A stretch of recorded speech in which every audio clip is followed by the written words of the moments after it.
magacayga waa Cabdiraxiin Cabdiqafaar Cabdiraxiin سفيان صح والله حالك وحاورت وسوق بعول بالي soo dhacay suuq بعول بالي soo dhacay ku dhacdo marka waxa anoo xaafad u socdo baa leedahay baaritaan waxaas baa jiro waa istaagay waa li baaray anay yar sil socni yarkii ma mobilka baxsaday ana ma liga baxsaday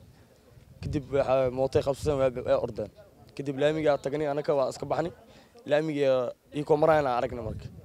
waa ka dab tagnay saldhigina soo galayna umaleyneen saldhigina ma soo galin xaafadaha kale xaday anagna waa iska heernay 3 saac weynameed shaqada baa soo baxay suuq baclo xaafad baa u socday xaafadii shaqada isku dhaweeyeen wax yar laad markuu horeey waa dhacdaas dhaas waa ciidanka sheego weeye face to face hortii soo istaagay wuxuu dhahay ciidankiis ay hor wuxuu dhahay baaritaan baa jiro dhahay way soo istaagay wajigiisna caadi ah u arkaanay ما أورم أخان لكن قبل قديم لك عن خمسة أنت صلدي ما صلدي محكمة بولاد بواتي محكمة نواتي وأقصى عدي إنه أسيا أصلا ما يشوف دي يركوا داعي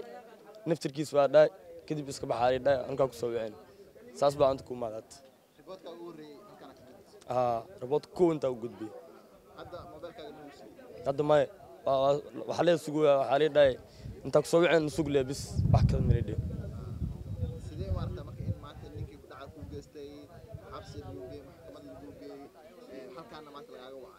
والله horta maxkamada waa tagay xabsina waa soo arkay ninka marka waxa la dhahay subhanallah marka ninka markuu ay dhacay subhanallah marka waxa kadib waxa ku cadeey wixii dhan oo sameeyay oo aan igu yiri markaas waxa la dhahay lambarka sheego aniga ku soo wicin iska bax lacagtaada waa helaysaa ilaa dusaan waa sugoyaa marka waxna ma arkin kala sheegay waa ku soo wacana la dhahay ilaa dusaan waa ku sugoonaa baa degmada dharkeelle saldhiga adigu waxa xiran tahay maradan waxay ka dhigan tahay inaad tahay shaqaale si fiican aad si fiican degmadana ku dhaltay ku dhawaato alxamdulillah